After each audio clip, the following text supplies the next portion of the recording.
नमस्कार, एनबीसी 24 देख रहे हैं आप और मैं हूं आपके साथ मानसी। बिहार विधानसभा चुनाव की तैयारी जोरों शोरों पर है। अब कुछ ही दिनों में बिहार में विधानसभा का चुनाव होना है। ऐसे में देश के तमाम बड़े बड़े नेताओं का बिहार आना लगा हुआ है। जैसा कि सभी को पता है कि इस वक्त अमित शाह बिहार में है और बिहार में उनके कई सारे कार्यक्रम होने हैं। आपको बता दें कि वो जिस होटल में रुके हैं वहीं पर उनसे मुलाकात करने बिहार के मुख्यमंत्री नीतीश कुमार खुद पहुंच जाते हैं। जी हां, अब उनके इस मुलाकात को लेकर कई सारे चर्चाओं का बाजार गर्म हो गया है कि आखिर अमित शाह से मुलाकात करने का नीतीश कुमार ने इंतजार नहीं किया और जिस होटल में अमित शाह रुके हैं वहीं पर मुलाकात करने नीतीश कुमार पहुंच गए। जी हां, नीतीश कुमार ने केंद्रीय गृह राज्य मंत्री अमित शाह से मुलाकात की है। दोनों नेताओं के बीच ये शिष्टाचार मुलाकात रही जिससे बिहार विधानसभा चुनाव के पहले बेहद अहम माना जा रहा है।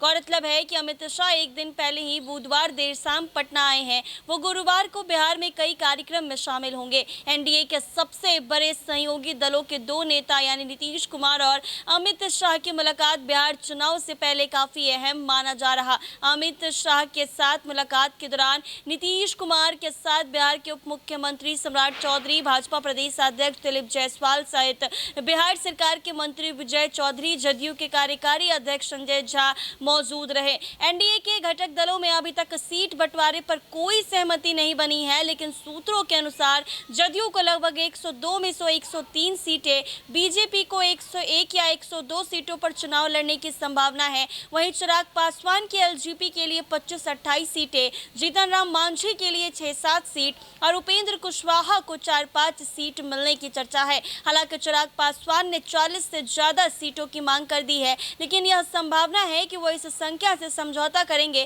क्योंकि भाजपा और जदयू उन्हें इतनी सीट देने को तैयार नहीं है। पटना के एक होटल में हुई नीतीश कुमार और अमित शाह की मुलाकात में मुख्य रूप से सीट बंटवारे से जुड़े मुद्दों पर चर्चा होने की खबर है। इसमें अक्टूबर के पहले सप्ताह में एनडीए की ओर से बड़ी घोषणा होने की संभावना है। उसके पहले अमित शाह और नीतीश कुमार सहित भाजपा जदयू के शीर्ष नेता आपसी सामंजस्य के साथ अन्य घटक दलों को भरोसा लेकर सीट बंटवारे का अंतिम रूप देंगे। 2020 में बिहार विधानसभा चुनाव में 243 सीटों के चुनाव में एनडीए गठबंधन ने 125 सीटें जीती थी, जिसमें बीजेपी ने 74 सीट और जदयू ने 43 सीटें जीती हैं। वहीं सहयोगी दलों में हिंदुस्तानी अवाम मोर्चा को 7 सीटें मिली है और विकासशील पार्टी को 11 सीटों पर उम्मीदवार उतारने का मौका मिला था। वहीं इस बार चिराग और उपेंद्र की पार्टी भी एनडीए का हिस्सा है, जबकि सहनी अब अलग हो चुके हैं। ऐसे में एनडीए की कोशिश वर्ष 2020 से बेहतर प्रदर्शन करने की जरूर है, लेकिन सीट बंटवारे पर बात नहीं बन पा रही है क्योंकि जदयू भी ज्यादा सीटों की मांग कर रही है और भाजपा को भी उससे कम नहीं होना है। वहीं